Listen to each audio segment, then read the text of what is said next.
¿Qué tal? ¿Cómo están ustedes en este caluroso lunes de noviembre? Soy Chenoa Clermont y aquí comienza Punto Noticias a las 3:30 de la tarde.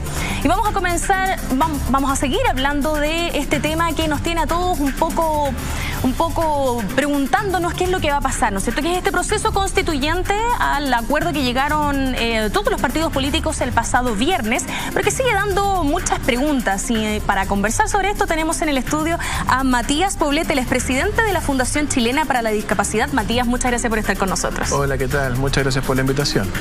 Lo primero que nosotros deberíamos conversar es una duda que toda la ciudadanía tiene, que es sobre esta comisión, ya sea mixta o constituyente, en la que debería haber representación de la ciudadanía. La pregunta es, ¿de qué manera se puede asegurar, o si está asegurado ahora en el documento que se entregó, la representatividad efectivamente de todos los sectores de la ciudadanía, especialmente de las personas, por ejemplo, con discapacidad?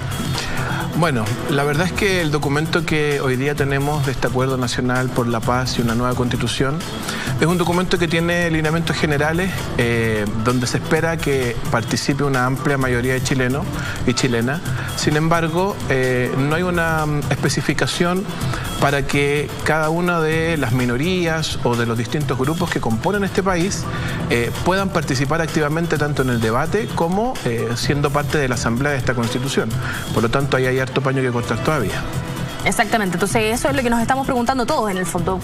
¿De qué manera vamos a asegurar que haya representatividad y cómo se van a elegir a estos miembros que obviamente seguramente van a tener que tener algún tipo de campaña porque van a ser elegidos democráticamente, y eso significa que tal vez podría haber algún tipo de respaldo o de favoritismo hacia las personas que están respaldadas, por ejemplo, por partidos políticos? Entonces, ¿de qué manera cree usted que se podría asegurar que estas personas, que todos los sectores de la sociedad formen parte, por ejemplo, de la Asamblea?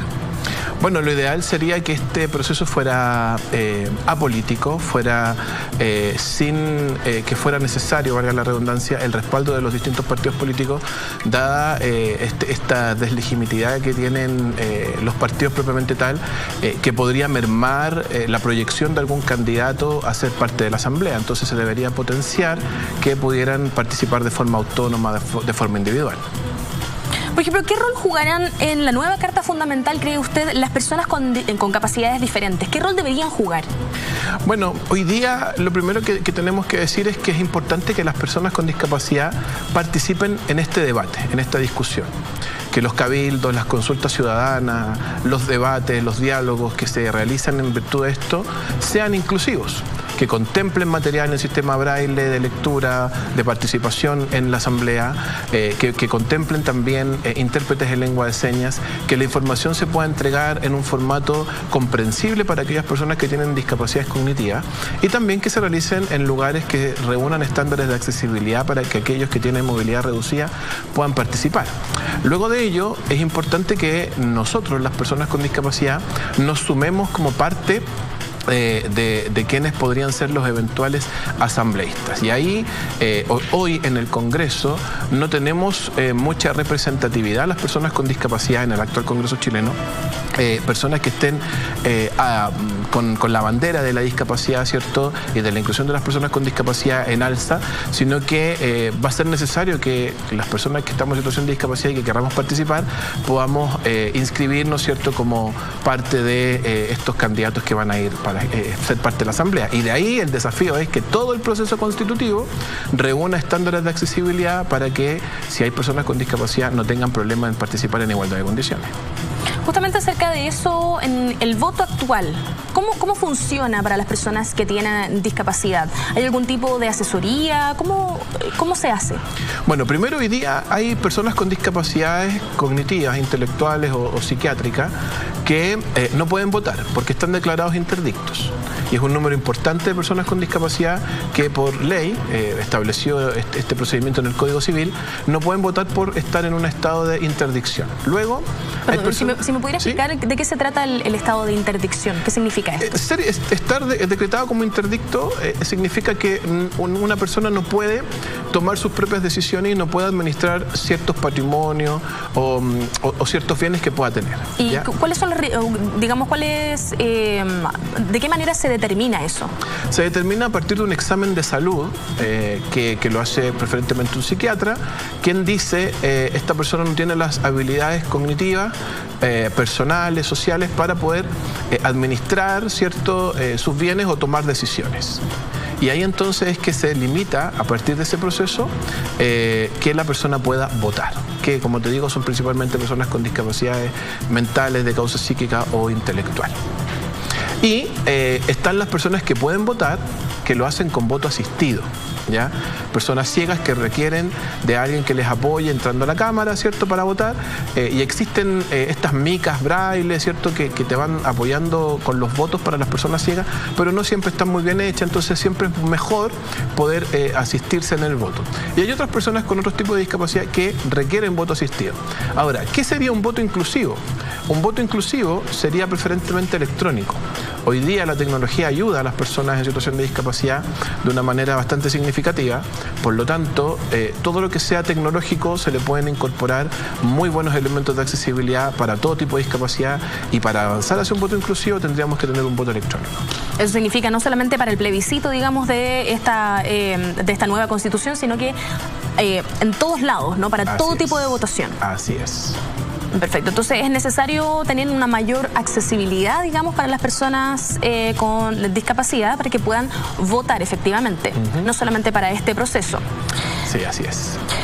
¿Cree usted que serán tomadas en cuenta realmente estas peticiones, por ejemplo, como la que usted está haciendo ahora en este programa, dentro de esta nueva Constitución? Bueno, nosotros como Fundación ya estamos trabajando y vamos a empezar a realizar distintas acciones, tanto con el gobierno como también con el Congreso, de manera de poder ir incorporando esta temática que es importante en, como decía adelante, los procesos de diálogo, de debate, en los procesos de plebiscito, y también en caso de que existan personas con discapacidad seleccionadas como congresistas, para que en todo esto existan estándares de accesibilidad que permitan la participación en igualdad de condiciones de las personas. Entonces, ya es pega nuestra y confiamos que nos van a escuchar y que se van a atender nuestro requerimiento. Justamente estamos conversando con Matías Poblete, el expresidente de la Fundación Chilena para la Discapacidad. Como fundación, ¿qué acciones están tomando hoy para que sea más accesible, digamos, a las personas con discapacidad, tanto participar de forma política como para votar, por ejemplo? Bueno, nosotros hoy día como fundación estamos posicionando el tema a través de distintas instancias de comunicación, de distintos diálogos con nuestros participantes, nuestros usuarios de la Fundación. Estamos poniendo el tema de las necesidades que tienen primero las personas con discapacidad, que han sido invisibilizadas en todo este proceso y tiempo de manifestaciones. Hemos visto personas con discapacidad manifestándose en las calles, pero sus peticiones, ¿cierto?, sus necesidades todavía no han sido realzadas, no han sido escuchadas. Por lo tanto, lo primero que nosotros estamos haciendo hoy día es posicionar estos temas que existen. Por ejemplo, hay elementos de la Convención Internacional de los Derechos de las Personas con Discapacidad que Chile debería cumplir y que todavía no los cumple. Hay una ley, la Ley de Inclusión 20.422, que todavía tiene elementos que no se han cumplido, derechos que están consagrados ahí que no se han cumplido, a pesar de que esta ley en febrero cumple 10 años. ¿Cómo cuáles, por ejemplo? Por ejemplo, tener un transporte público inclusivo, accesible, que hoy día existe medianamente en la región metropolitana, o particularmente en Santiago. Si ya nos alejamos a otras provincias como Melipilla, nos alejamos hacia el sector de Isla de Maipo, Colina, etcétera, ya no es inclusivo el transporte público, y más en otras regiones es peor. Y hay otros elementos también que son importantes, por ejemplo, el derecho a una educación inclusiva. Se ha hablado mucho de la gratuidad en la educación, y para muchas personas puede ser válida que la educación sea gratuita. Sin embargo, hoy día hay una brecha tremenda en materia de educación inclusiva para personas con discapacidad. Tanto es así que el 64% de las personas con discapacidad, de acuerdo a la última encuesta, no terminaron la enseñanza media. Y si no terminan la enseñanza media, tienen menores posibilidades de trabajo, tienen menores posibilidades de acceder a la educación superior, y se va perpetuando un círculo de pobreza. Entonces, hay una prioridad que Chile todavía no se ha dado cuenta, que tiene que ver con generar elementos de inclusión. Tenemos hoy día una ley de inclusión laboral que ha estado funcionando más o menos bien, que ha incorporado bastantes personas con discapacidad al mundo laboral, pero todavía tiene una fiscalización bastante débil. Entonces, todos estos temas nosotros los estamos posicionando para que la gente los perciba como una necesidad país, y también estamos educando, formando a las personas con discapacidad para que participen, porque también existe una baja participación de personas con discapacidad en procesos como este. ¿Eso tendría que ver, por ejemplo, con el hecho de que no se sientan suficientemente escuchados o que derechamente no pueden acceder, digamos, a votar o a participar políticamente? Tiene que ver con estas brechas de accesibilidad que te comentaba en un principio que existen, donde la información no llega en formatos accesibles a personas con discapacidad. Por lo tanto, tienen menores elementos para tomar decisiones, para conocer quiénes son los candidatos, cuáles son sus propuestas, qué es lo que Chile necesita, qué normas hoy día son las que se están aplicando. Hay muchas personas con discapacidad que, bueno, hay bastantes chilenos también que no conocen la Constitución, pero una persona que no tiene discapacidad va y compra el libro, lo descarga de internet, el libro de la Constitución Política, pero una persona con discapacidad necesita que ese libro esté en un formato accesible. Entonces, ¿cómo lo estudia? ¿Cómo lo conoce? ¿Cómo lo lee? Ahí hay una barrera importante, que estamos hoy día nosotros como Fundación trabajando en ello para que estas barreras se eliminen y tengamos una mayor participación, sobre todo en este proceso. Y de aquí en adelante en lo que vendrá a futuro. Para las personas que estarían interesados en acercarse a la Fundación, ¿de qué manera pueden llegar a ustedes y cómo puede participar la población tanto con discapacidad como sin ella en la Fundación? Bueno, nosotros tenemos bastantes canales de contacto, el correo electrónico contacto@fchd.cl, tenemos nuestro fanpage que es Fundación Chilena para la Discapacidad, tenemos Instagram y tenemos Twitter donde nos pueden ubicar y podemos establecer contacto organizando, ¿cierto?, también algunos instancias de discusión, cabildo, y también estamos participando en otras instancias organizadas por otras instituciones de manera de también ir posicionando afuera este tema. Una última pregunta. ¿Qué cree usted que debería cambiar en la Constitución para que se sientan escuchadas las personas con discapacidad, para que tengan una mayor participación política? Mire, la verdad es que hoy día la mayoría de las necesidades que tienen las personas con discapacidad podrían resolverse con leyes, ¿ya?, y con mejor fiscalización. Tenemos un Servicio Nacional de la Discapacidad que es un organismo que se conoce como un organismo técnico más que un organismo fiscalizador. Habría que darle más atributo a este servicio de manera que pueda fiscalizar y apoyar de mejor manera a las personas con discapacidad. Y en lo que respecta específicamente a la Constitución, consagrar el concepto de discapacidad, consagrar el concepto de inclusión en esta Carta Magna ayudaría mucho a que el resto de las normativas pudiera estar permeada de elementos de accesibilidad y que no fuera necesario siempre estar generando leyes para personas con discapacidad específicamente para ellos, sino que las normativas en general siempre incorporen la temática de discapacidad como un ítem más de la normativa y no se hagan siempre leyes tan específicas para un grupo de personas. Bien, agradecemos a Matías Poblete, presidente de la Fundación Chilena para la Discapacidad, por haber estado con nosotros esta tarde. Muchas gracias. Gracias a ustedes.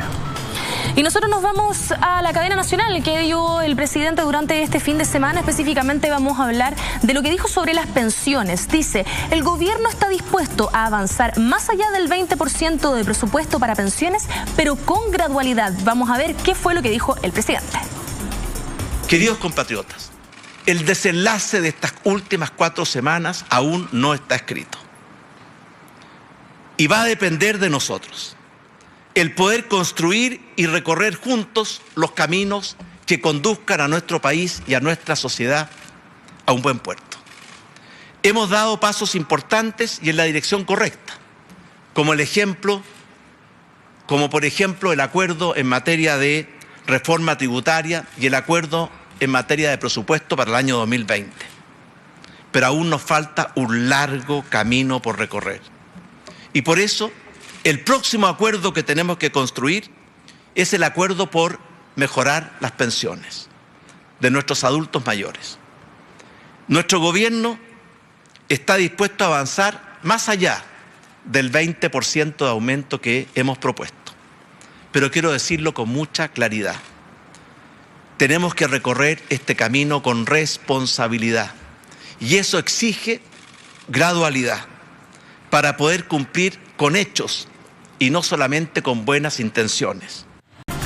Ahí estábamos revisando imágenes de la cadena nacional que dio el presidente Piñera durante este fin de semana, específicamente hablando de las pensiones y del 20% de presupuesto que quiere aumentar, pero de forma gradual. Y para conversar acerca del aspecto técnico de esto, tenemos en la línea telefónica a Marco Kremerman, él es de Fundación Sol. Marco, muy buenas tardes. Hola, muy buenas tardes. ¿Qué le parece, para empezar, el anuncio del presidente? A ver, es como hemos visto en las últimas semanas, más bien un no anuncio, ¿no? Porque ¿Cómo es eso? Principalmente desde los primeros días, después del 18 de octubre, él planteó en términos de pensiones un reajuste en la pensión básica solidaria, que recordemos que es la pensión para todas aquellas personas que no cotizaron, nunca han cotizado en su vida, pero que tienen que demostrar que pertenecen al 60% más pobre, vale decir, no es universal. Desde los 110.201 pesos, que es el valor actual de esa pensión básica solidaria, hasta 132.000 pesos aproximadamente, que sería un aumento de un 20%. Recordemos que antes del 18 de octubre, de todas maneras, el proyecto de ley presentado por Sebastián Piñera a fines del año pasado ya incorporaba un reajuste de en torno a los 11.000 pesos de la pensión básica solidaria, o sea, después de casi un mes, con muertes, con heridos, con violaciones sistemáticas de los derechos humanos, son 10.000, 11.000 pesos más las que se ha puesto sobre la mesa. Entonces, ¿qué nos dice hasta el momento el gobierno, sin muchas claridades? Es que estaría dispuesto a ir un poquito más allá del 20%, con ciertas gradualidades, que es lo que dijo ayer en la cadena nacional.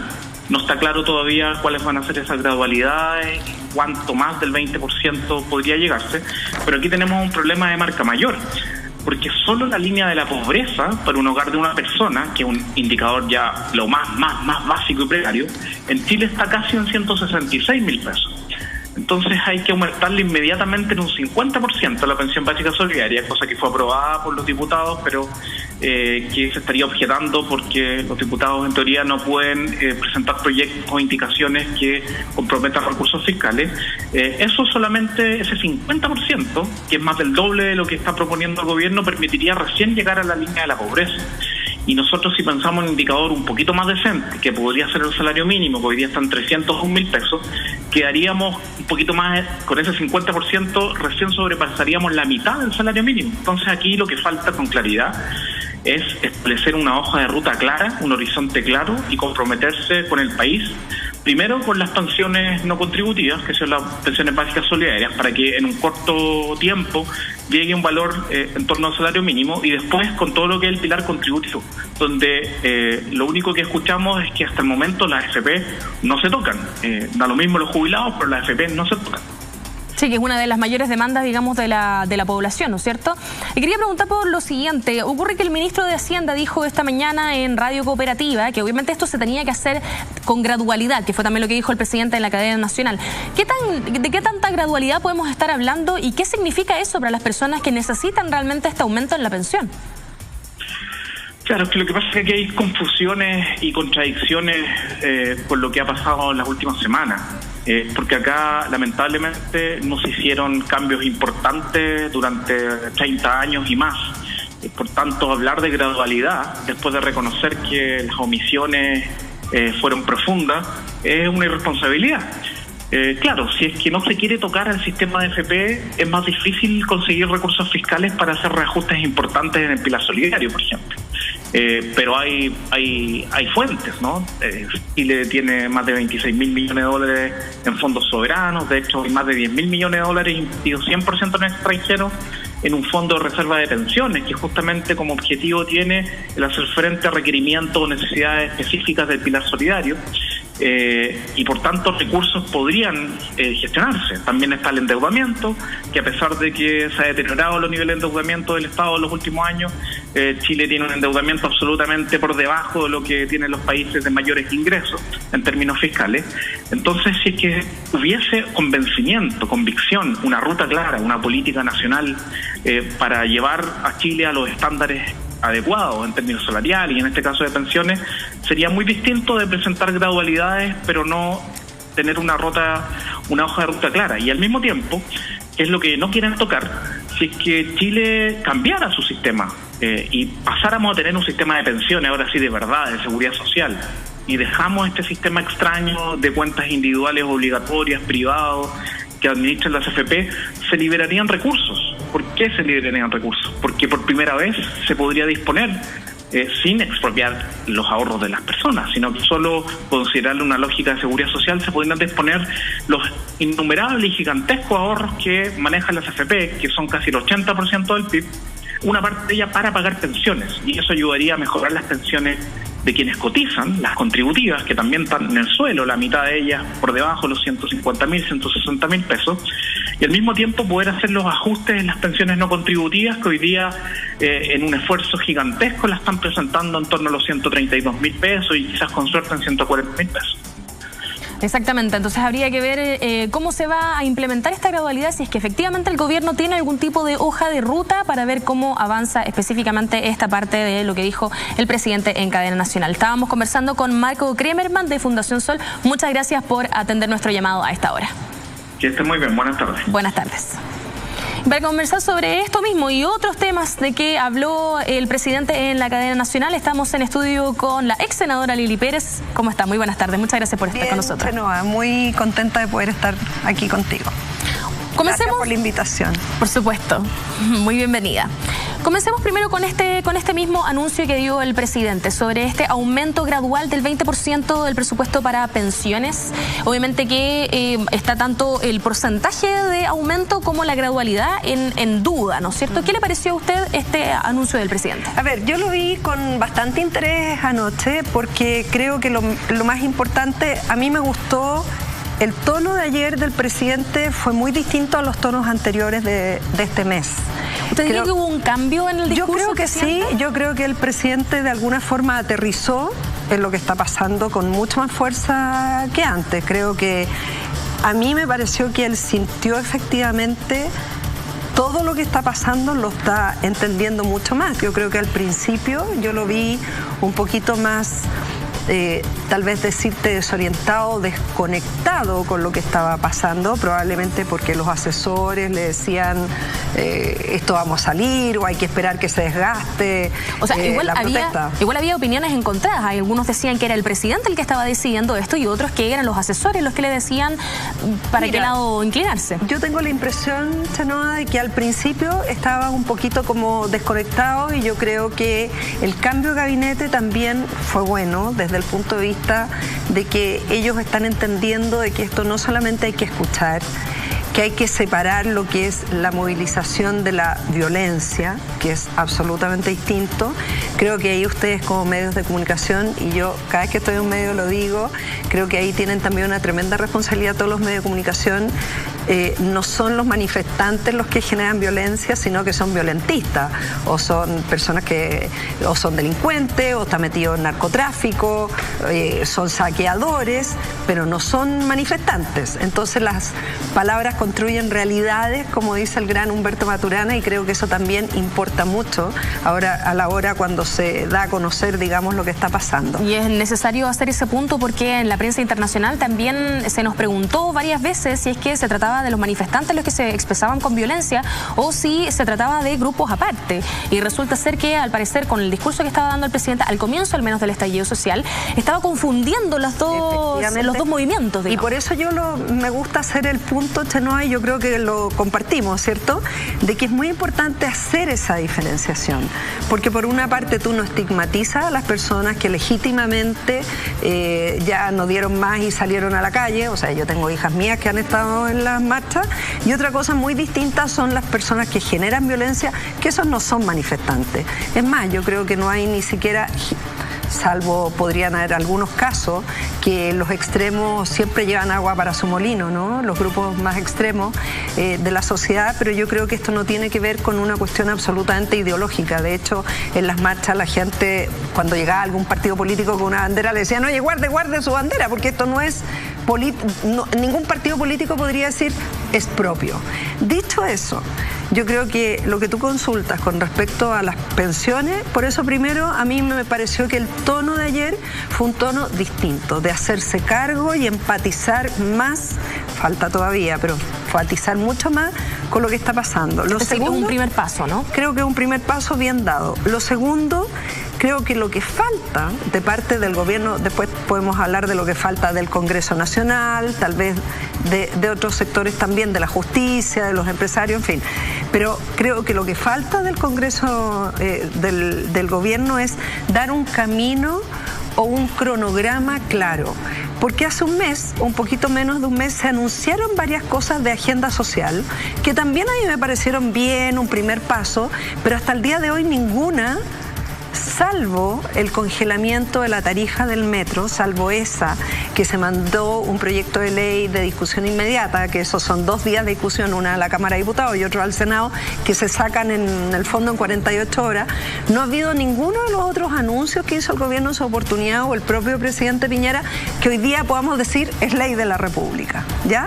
Entonces creo que falta eso, decirle a la gente, mire, a partir del 1 de diciembre o a partir del 1 de enero o a partir del 1 de marzo, pero algo claro y concreto que la gente... Creo que ahí hay dos, o sea, hay muchas prioridades sociales, pero hay dos a juicio de lo que uno ve en las encuestas o lo que uno escucha en la calle o lo que te dice la gente o lo que yo misma recojo, lo que está en el ambiente. Una son las pensiones y lo otro, salud.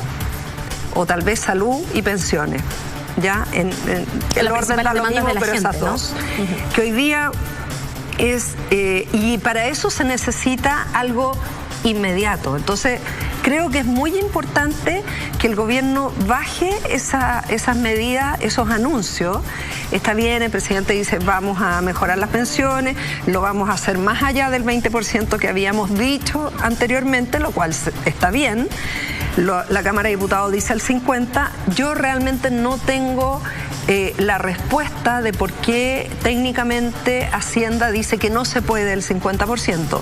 Y efectivamente hoy día, si en la Cámara de Diputados dijera vamos a insistir con el 50%, el Tribunal Constitucional se los va a echar abajo, porque los parlamentarios no pueden constitucionalmente proponer una mejoría en las pensiones. Y eso también yo creo que es bueno de alguna forma. Bueno, están pasando muchas cosas que todos esperamos que al final resulten para algo positivo. Pero todas estas cosas que están pasando también es bueno que la gente vaya conociendo y se vaya también educando en lo que son los procesos legislativos y que muchas veces la gente decía, oye, pero ¿por qué no mejoran las pensiones? Bueno, no se pueden mejorar las pensiones, eso tiene que venir siempre del gobierno de turno y todos los gobiernos en campaña dicen que van a mejorar las pensiones, pero al final tampoco se ha hecho lo que todos pensábamos que había que hacer y estamos viendo lo que pasa hoy día. Eso por una parte. Y en materia de salud, a mi juicio, hay un tema inmediato que se podría hacer, que ojo, yo creo incluso, Chenoa, que no pasaría por un proyecto de ley, porque en salud, al igual que en vivienda, ahí son 2 áreas sociales que se pueden hacer mucho vía decreto, que son decretos con fuerza de ley, y que es el precio de los medicamentos. Que es algo que había anunciado el presidente antes de que... Claro, y el precio de los medicamentos, porque una cosa es el seguro de salud catastrófica frente a enfermedades catastróficas, que es súper bien y bienvenido, que el presidente lo anunció ya hace rato, hace mucho tiempo que viene eso, y está bien, pero el precio de los medicamentos es una locura. En Chile el negociado con los precios de los medicamentos es increíble, porque si tú vas a Argentina, a Mendoza, a Buenos Aires, siempre algún amigo, alguna amiga te va a decir, oye, tráeme tal cosa. En cualquier país del mundo los medicamentos son más baratos que en Chile. Y no estoy hablando de 5 lucas, estoy hablando de... Esa mitad de precio. Y más. O sea, algo que vale aquí 40... yo tuve neuralgia al trigémino 8 años atrás, entonces por lo tanto sé lo que le pasa a alguien cuando tiene, por ejemplo, un dolor crónico, sé lo que valen esos medicamentos y sé las diferencias, que no es lo mismo uno que te vale 40 a uno que te vale 6. Entonces hay ahí una materia que podrían ser cosas de alto impacto para la comunidad y serían inmediatos. Entonces yo creo que lo que falta es como un camino, un cronograma y cosas que sean urgentes de hacer ahora ya. Es importante la distinción que usted hace porque, avanzamos hacia este proceso constituyente en el que va a haber un plebiscito de entrada, en el que ya se anunció que en abril del próximo año vamos a estar toda la ciudadanía votando acerca de este tema. Pero en paralelo, hay que decirlo, la Constitución hay muchos temas que no toca, que son artículos más macro, podríamos decirlo de esa manera, que en realidad día no necesariamente tocan directamente lo que la gente está pidiendo en las calles, que es lo que usted apuntaba, pensiones, salud, educación, etcétera. Entonces hay que hacer esa distinción y hay que ver cómo se avanza también, y si es que el gobierno pretende avanzar también en una agenda social en paralelo con este proceso constituyente, para que no crean que con el proceso constituyente ya se acabó y todo el mundo está contento con esto y que aquí se terminaron las demandas sociales. Bueno, Chenoa, tú tocas algo que es re importante y que son dos caminos paralelos. De alguna forma ahora la pelota la tiene el Congreso, en el sentido de decir, ellos hicieron un acuerdo que yo lo aplaudo, a mí me parece bien y creo que es un error de los que se excluyen de ese acuerdo. Un acuerdo de decir, vamos a hacer un plebiscito de entrada para preguntarle a la gente si quiere un cambio o quiere una nueva constitución o no quiere una nueva constitución, y si la gente mayoritariamente dice sí, los mecanismos. Ese es un camino. Pero el otro camino de la agenda social, no es ya, el gobierno ya está más como invitado que como el protagonista. El protagonismo lo tiene que tener el gobierno. Y ahí es el gobierno el que, porque los empresarios de hecho, y te quiero decir, han sabido leer con mayor fuerza de lo que lo ha hecho el propio gobierno y el propio Congreso. O sea, cuando tú tienes empresarios que ya empezaron a poner como la vara en los 500.000 pesos, el caso de Andrónico Luksic. Y de muchos otros más que se han sumado a esa misma iniciativa. Hay como ya 2.000 y tantas o 3.000 empresas, o empresas que han puesto asesoría de salud mental a sus trabajadoras, por el impacto que esto tiene en la salud mental, todo esto que ha pasado este mes, que no es fácil y mucha gente tiene miedo o se angustia por diversas razones, u otras empresas que dicen, ¿sabes qué? Nosotros también queremos a la gente aportarle y ayudarla a través de la cultura. Queremos apoyar a los municipios. O sea, hay tantas cosas que se pueden hacer desde el ámbito de la empresa. Y perdón, mucho se habla, las pymes, y las pymes también son empresarios. Son empresarios tal vez más chiquititos, pero son emprendedores, son empresarios. Más que hablar de emprendedores, son empresarios que manejan con su propio capital a cuenta y riesgo y nunca teniendo un aporte del Estado. Entonces, creo que esos caminos, y por otro lado tú tienes el Congreso.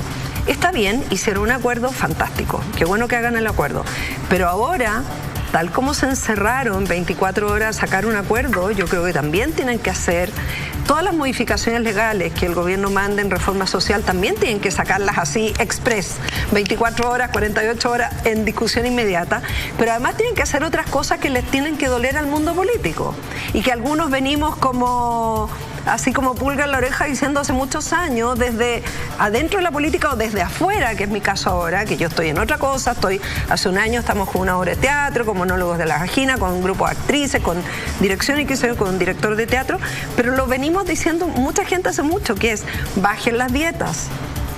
O sea, yo cuando presenté el proyecto de ley hace un montón de años me hicieron la ley del hielo, bueno, ya me da lo mismo, pero háganlo, y eso no necesitan que el gobierno les mande el trámite, lo pueden hacer.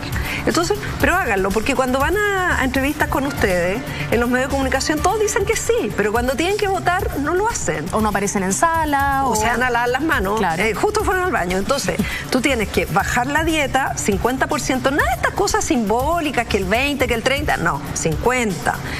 Límite a las reelecciones no desde el año 2029, que es lo que se aprobó, sino de ahora, incluido lo que están ahora.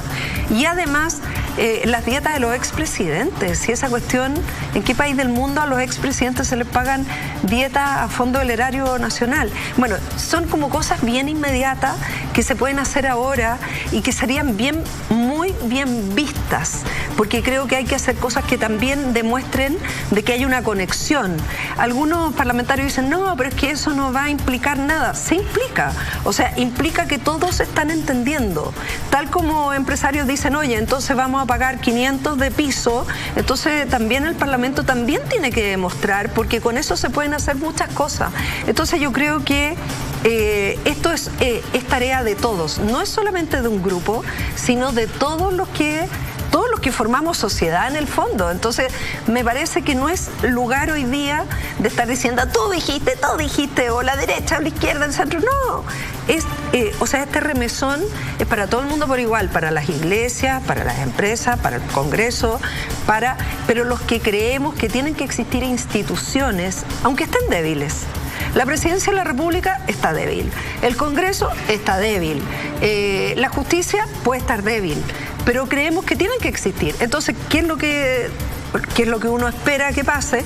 Que se limpien, que se aireen, que se escuche y que se fortalezcan al final, porque cuando vivimos en sociedad necesitamos tener instituciones que nos resulten confiables. Justamente queremos hablar de la institución de la Presidencia y cómo se ve ahora, cómo es vista por la ciudadanía. Obviamente lo que usted decía, apuntaba recién, que estos gestos que a lo mejor pueden ser significativos o no, dependiendo de por dónde se le vea en el Congreso o por distintos partidos políticos, pero de todas maneras significarían una conexión entre la ciudadanía y los que nos gobiernan, que en el fondo fueron elegidos de forma democrática y que se supone que nos representan, que podría, como usted decía, podría ser algo significativo o no, pero por lo menos demostraría un gesto como el que se vivió el día viernes, en el que se vio que todos los partidos políticos se podían poner de acuerdo. A lo mejor se demoraban 24 horas, pero se podían poner de acuerdo. Y quiero rescatar también algo que usted dijo acerca del tono del presidente, porque durante esa cadena nacional también dijo y admitió que ese día que estábamos todos esperando que diera una cadena nacional y apareció medio como tambaleando, como que no dio ningún discurso específico, ninguna medida, como que le cambiaron el discurso a última hora. Entonces, él admitió que ese día él pretendía llamar a un nuevo estado de emergencia, pero que finalmente optó por el camino de la razón, y eso lo tenemos en un video. Vamos a ver qué dijo el presidente. Quiero agradecer también a nuestros militares, a nuestros carabineros, a la PDI y a nuestros bomberos, que en jornadas extenuantes y muchas veces violentas arriesgaron sus vidas y su integridad física por proteger nuestras vidas y nuestra integridad física. Lamentablemente, y a pesar del firme compromiso y de todas las precauciones que tomamos, no solo el gobierno, también nuestras Fuerzas Armadas y de orden, para proteger los derechos humanos de todos, en algunos casos no se respetaron los protocolos, hubo uso excesivo de la fuerza, se cometieron abusos o delitos y no se respetaron los derechos de todos. Quiero expresar mi solidaridad y condolencia con las personas que fueron víctimas de esa violencia, con los que sufrieron lesiones y muy especialmente con los familiares de aquellos compatriotas que perdieron su vida. Quiero decirles desde el fondo del alma que nuestras oraciones y nuestros pensamientos están con ustedes. Nuestro compromiso con los derechos humanos, con la verdad y con la justicia exige que todos estos casos que están siendo investigados por sumarios administrativas de nuestras Fuerzas Armadas o de orden o por la Fiscalía sigan siendo investigados para que, en función del mérito de la causa, puedan ser conocidos y juzgados por nuestros tribunales de justicia. No habrá impunidad ni con los que hicieron actos de inusitada violencia, ni con aquellos que cometieron atropellos o abusos. Haremos el mejor de los esfuerzos para asistir a todas las víctimas en su recuperación y para que la Fiscalía y los tribunales de justicia cumplan con su misión de investigar y hacer justicia. Ahí antes de la tanda escuchábamos al presidente Piñera en la cadena nacional que dio este fin de semana, en el que hablaba no solamente de que en algún momento pensó en optar por decretar un nuevo estado de emergencia, sino también habló por primera vez de que se abrió en el fondo de que hubo abuso de fuerza y de derechos humanos, diciendo que no habrá impunidad. Estamos en estudio con Lili Pérez, ex senadora, en el que hablábamos hace un ratito del cambio de discurso que tuvo el presidente, o del cambio del tono que tuvo en el discurso. ¿Qué le parece a usted que por primera vez en todo este mes de estallido social se abra a decir que existió un uso abusivo de la fuerza y que hubo violación a los derechos humanos efectivamente? Creo, Chenoa, que era muy necesario que el presidente lo hiciera, decirlo. Ojalá lo hubiera hecho antes, pero bueno, lo hizo, porque es real, ¿no? Cuando el propio gobierno lo reconoce es porque es real. Yo sé que es muy difícil, que es una materia muy difícil porque yo creo que lo que más falta en nuestro país es empatía. Es empatía para entender a las personas que están en una protesta o en una marcha y de repente están con niños o hay adultos mayores y de repente llega un carro, lanza agua y los moja a todos. Y tú dices, ¿pero por qué? O se disparan balines de goma y le llega a los ojos y es tremendo cómo pueden haber tantas personas que hayan perdido su vista o un ojo. Sí, debo decir que tengo varias personas que yo conozco que estuvieron dentro de las marchas y que tienen ahora balines alojados adentro del cuerpo y que no les pueden sacar porque están demasiado cerca de algún órgano vital. Claro. Entonces, cuando se supone que la regulación es que deberían apuntar, si es que fueran a usar balines, que no deberían, es desde la rodilla para abajo. Claro, a las piernas, a la parte de la extremidad inferior. Eso es lo que dice el protocolo. O cuando se usa el gas lacrimógeno, el protocolo también tiene que decir que tienen que haber 3 avisos previos, por si hay adultos, mayores, o sea, personas más grandes, niños, en fin, o personas con algún problema asmático. Entonces... Y ahí se ve, por ejemplo, disculpe, cuando apareció el zorrillo que le llaman, ¿no? Como corrientemente, no fuera de la Universidad Católica, y que dice por el altoparlante, como están jóvenes, aquí les habla el zorrillo, sí, que se diviertan. Sí, lo vi. O sea, es una cosa que aparece como un descriterio. Exacto. Pero ¿por qué hablo de la empatía? Porque eso es una falta de criterio y falta de empatía. Y por otro lado, tú también ves que cuando hay personas que están delincuentes, que están saqueando, que están quemando algo, un lugar que está cerca de casas, por ejemplo.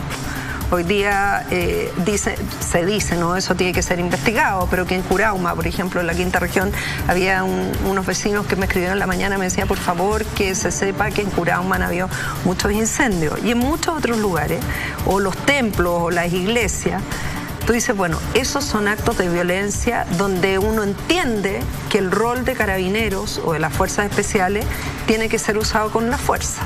Uno empatiza con eso porque es un acto delictual que no solo está generando un daño a una propiedad, ya sea pública o privada, sino a personas. Pero son cosas absolutamente distintas. Cuando una persona está en una manifestación o está en una marcha y al final ahí han habido personas heridas, han habido personas con balines, han habido personas que han perdido su ojo o los 2 ojos incluso, hay personas heridas, entonces eso sí es una vulneración totalmente de los derechos y por eso humano. Entonces por eso yo creo que es muy importante que el presidente de la República ayer lo haya dicho y lo haya reconocido, porque ¿sabes lo que me pasa, Chanoa? Que nuestro país está tan polarizado que si tú reconoces que han habido estas cosas, al tiro te etiquetan. No, esto es como de comunista, es como de marxista, no tiene nada que ver. La gente son personas y nosotros lo que tenemos que preocuparnos como seres humanos. Yo espero que todo lo que está pasando al final sea algo positivo, mira lo que te voy a decir, pese al costo humano, al costo social que ha habido, al costo económico incluso para las personas que incluso han perdido sus cosas. Pero que salga algo positivo, porque no solamente van a ser las leyes las que tienen que cambiar los seres humanos también desde adentro. O sea, también tiene que haber una forma de mirarse, de alternar, de consideración, que tiene que haber muchos cambios. De llegar a consenso también. De llegar a consenso y llegar a acuerdo, porque no puede ser que sea siempre un diálogo de sordos lo que está pasando en nuestro Congreso Nacional. O sea, no puede ser de que hayan... Porque yo no soy la única, también han habido personas que en el pasado a mí me tocó como diputada y después como senadora presentar proyectos que eran para cosas de beneficio, y a veces yo tenía el apoyo de una persona de izquierda, otra persona de centro, otra persona de derecha, pero al final las buenas ideas quedaban ahí porque una gran mayoría, como del establishment, que dicen no querían que esas cosas avanzaran. Entonces, por ejemplo, yo escuchaba a alguien que decía esto de las AFP. Yo soy partidaria de que las personas tengan libertad de elegir. Que un trabajador o una trabajadora, y no lo digo ahora, lo he dicho siempre, si una persona quiere tener su plata, sus ahorros previsionales en una administradora de pensiones, que tenga la libertad de hacerlo. Pero si otra persona quiere tenerlo en un sistema de reparto, un sistema antiguo, que muchas personas quieren volver a eso, que puedan tener la libertad de hacerlo. O sea, yo creo que lo lógico es que las personas informadamente puedan tener la libertad de tomar una decisión. Lo que no puede pasar es lo que ha pasado hasta el día de hoy, que las personas están obligadas por el sistema a estar en un solo sistema. Entonces las personas no hay competencia. Y lo otro que pasa es que las administradoras de fondos de pensiones, esas platas de todos los trabajadores y trabajadoras la utilizan para invertir en negocios. Está bien. Pero ¿por qué no invierten, por ejemplo, en corporaciones de derecho público como las municipalidades? Que uno ve que hay un montón en la mayoría de los municipios. Hay que pavimentar calles, hay que hacer áreas verdes, hay que hacer casas de la mujer, hay que llevar más cultura, hay que tener teatros. ¿Y por qué no invertir en eso? Y no solamente en negocios que den demasiadas buenas ganancias. Entonces, creo que esto tiene que ser un cambio en todo sentido. Sí, pero por ejemplo, ¿será que hay desinformación en la ciudadanía y en otros sectores, digamos, de la sociedad de que se puede hacer este tipo de cosas? Yo creo que se puede hacer, pero también es un gran negocio, digamos las cosas como son. Yo creo que las AFP han estado también enfocadas a hacer buenos negocios y tener grandes ganancias, grandes utilidades. O sea, de hecho, tú sabes que las utilidades han sido altísimas. Millonarias. Millonarias. Por eso no se entiende por qué las personas se pensionan con tan poco dinero. Entonces las personas, ¿qué es lo que ven? Que sus fondos dan para hacer grandes negocios con jugosas utilidades, pero que después cuando llegan a pensionarse es miserable. Entonces tú dices, algo pasa ahí en el entremedio. Por eso yo digo, que la gente tenga la libertad de elegir. ¿Quiere que su plata se la administre en la fondos de pensiones? Muchas personas a lo mejor van a estar de acuerdo en mantenerla y muchas otras probablemente van a querer tener una alternativa diferente, que no necesariamente una AFP del Estado, sino un sistema distinto, a lo mejor como era el sistema antiguo, que yo no lo conozco bien. Yo no soy economista y no voy a decir algo que conozco para... No. Pero sí sé que hay mucha gente que es nostálgica de ese sistema porque consideraban que era más justo. Bueno, que la gente elija. Yo creo que una cosa elemental de los representantes populares que no le pueden tener miedo a la decisión de la gente. Y ahora, si tú me permites, quiero decir algo en el punto de los mecanismos de la nueva Constitución. De hecho, eso mismo le iba a preguntar. Entonces te leí la mente, Chenoa. Bueno, pregúntame para yo contestar. Sí, es que quería saber si usted considera, por ejemplo, que los políticos en general han desestimado o subestimado más bien a la ciudadanía, al poder de decisión y al poder de saber qué es lo que quieren para su propio país y para su sociedad. Bueno, yo creo que hay mucho de eso también, de pensar que las personas, algunos creen que la gente es tonta, otros dicen no, pero es que son ignorantes. Bueno, mira, y al final la gente tenga estudio o no tenga estudio, tiene una sabiduría personal. Idealmente siempre Chile, el gran problema que tiene es falta de educación, y educación cívica y educación real, que a las personas les enseñe cómo a discernir las cosas, ¿cierto? No tragarse el primer cuento que le dicen, incluso en redes sociales, no creer lo primero que le mandan. Y que eso es un gran problema que se ha dado. O las mentiras, las noticias falsas, o que inventan tantas cosas, pero... Creo que es muy importante también que las personas sepan, perfecto, si tú vas a votar, por ejemplo, por una nueva constitución, a favor de una nueva constitución, porque yo en lo personal creo que es bueno tener una nueva constitución, porque la constitución que nos rige se hizo hace muchos años, se generó de una manera no democrática, entonces es bueno que el pacto social que tiene el Estado, la nación con sus ciudadanos, sea lo más legítima posible con todos sus habitantes, punto uno. Y segundo, que efectivamente hace 40 años atrás Chile era un país mucho más pobre, donde la Constitución te garantizaba el acceso a la salud, acceso a la educación, acceso a la vivienda. Pero eso hizo también que en el acceso muchos se dedicaran a quedarse con el acceso y que le dan a las personas y no con el derecho a entrar. Entonces yo creo que tú tienes que lograr que los privados sigan teniendo un rol muy importante, pero que el Estado también sea robusto en las áreas sociales. Me explico, que haya real fiscalización, porque si un empresario paga su impuesto, un empresario sea chico o grande, un emprendedor pyme o grande, ¿qué es lo que quiere? Que sus impuestos sean bien gastados, pues no quiere que el Estado se lo gaste en corrupción. Y pareciera ser que el tema de la fiscalización es una de las cosas en las que más estamos estamos fallando ¿Qué en este país? fiscalización hay? Yo te diría que probablemente ninguno. Entonces, ahí hay algo que es demasiado importante de abordar. Entonces, tú tienes que tener un rol subsidiario, por supuesto, pero un rol subsidiario también social. Eso quiere decir que el Estado tampoco puede decir yo no me meto en áreas tan importantes como la salud, la educación y la vivienda. Y lo otro, que a mi juicio es súper importante, Chanoa, es cómo se van a elegir los constituyentes. Porque los constituyentes, si se va a reproducir... Primero, te quiero decir algo. A mí no me gusta que lo pongan en la misma fecha de elección de la elección municipal. ¿Por qué razón? Porque las elecciones de alcalde y de concejales, yo fui concejal en la Florida, es mucho más apolítico. Tú puedes tener un alcalde de cualquier partido político, pero es tu alcalde, y en general los alcaldes y las alcaldesas son súper queridos, y muchos de sus concejales también, porque se van a los elementos de la comuna.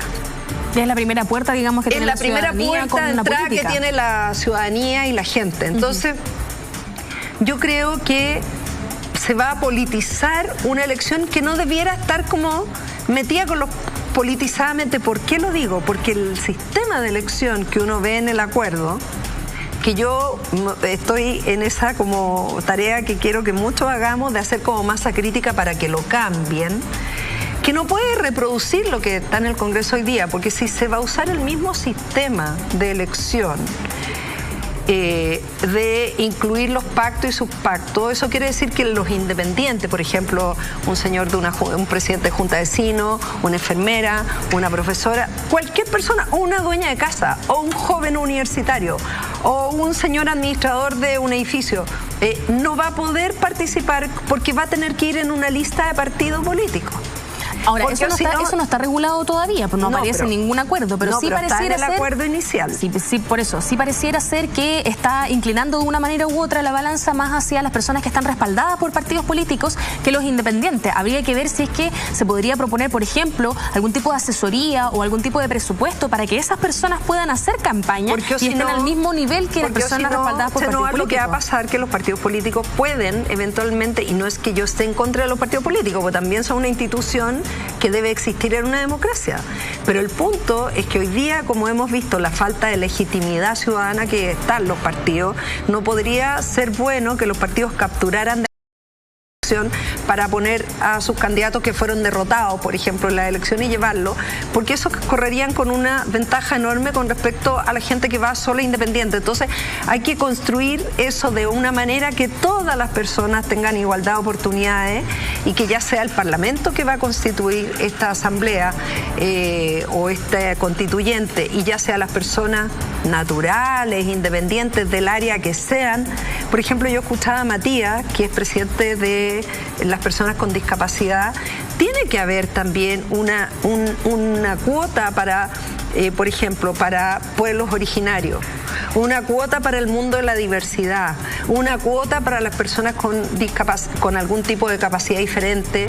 ¿Por qué? Porque obviamente si tú vas a poner a todo el mundo a competir con que tienen que llevar firmas, que ir a una tarea a sacarla, eso en el fondo es una competencia que se transforma muy fácilmente en una competencia de carácter político, donde los que dan con ventaja obviamente son los que tienen la experiencia para hacerlo. Exactamente, y no necesariamente eso significa que hay representatividad de la sociedad. Y lo que hay que lograr es que la gente piense y sienta que la nueva constitución que se va a hacer para nuestro Chile, que nos va a regir en los próximos 20, 30 o 40 años, además que tiene que ser pensada en el mundo del presente y el futuro, donde la tecnología juega un rol importante, donde las cosas se ven muy distintas a otras generaciones anteriores, también tiene que estar ampliamente representada para que todos sintamos que es la constitución de todos nosotros.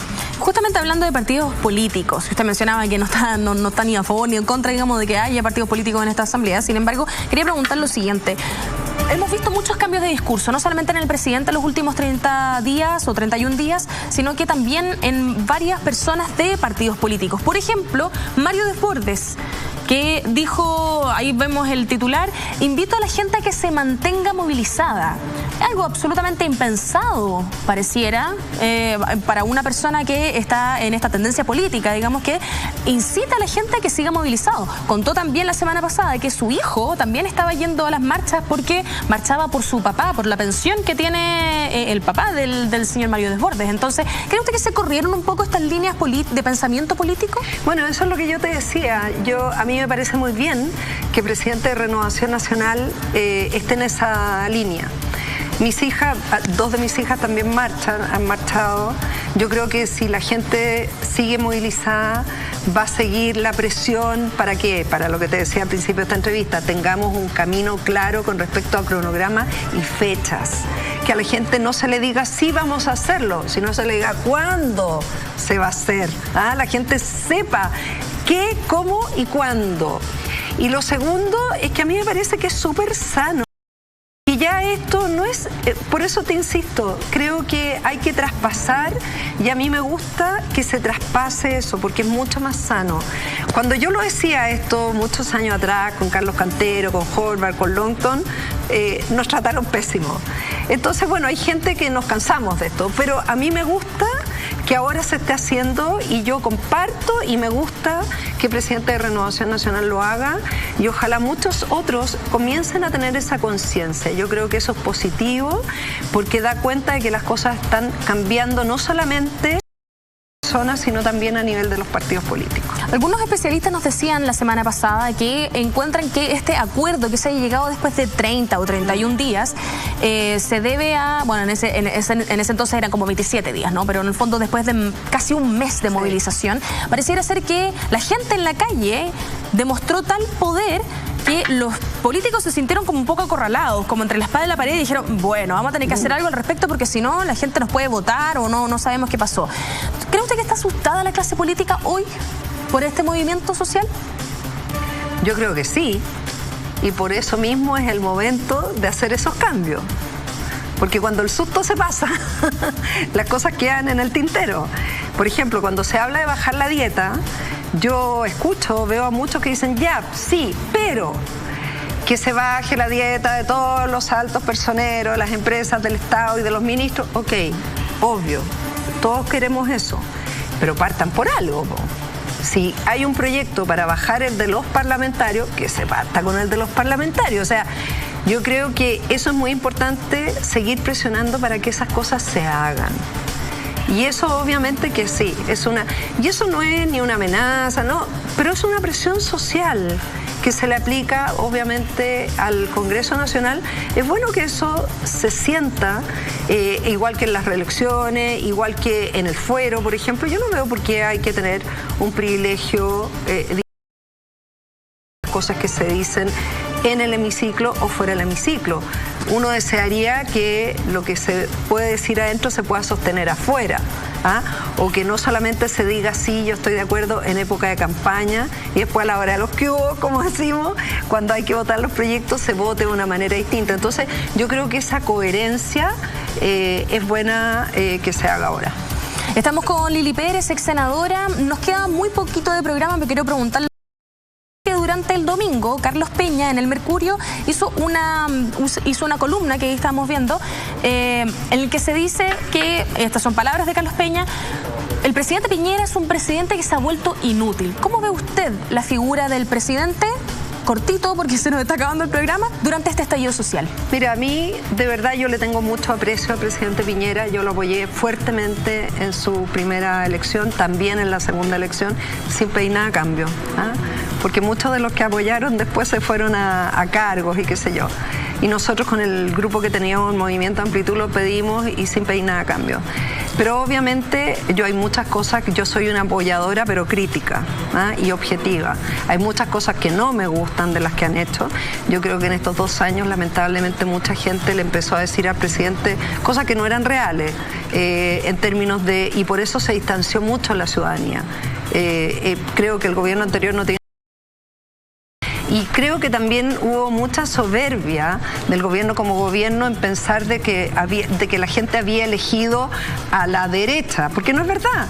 perdió la nueva mayoría por cosas que la gente quería un cambio, porque la gente quería parar la delincuencia, quería mejores trabajo, quería menos precariedad social, y por eso la gente le dio el voto al presidente Piñera. Entonces no es que ganara, entonces en marzo de este año, acuérdate que estaban diciendo hoy vamos a estar 2 periodos, 3 periodos, a quién le toca, quiénes vienen.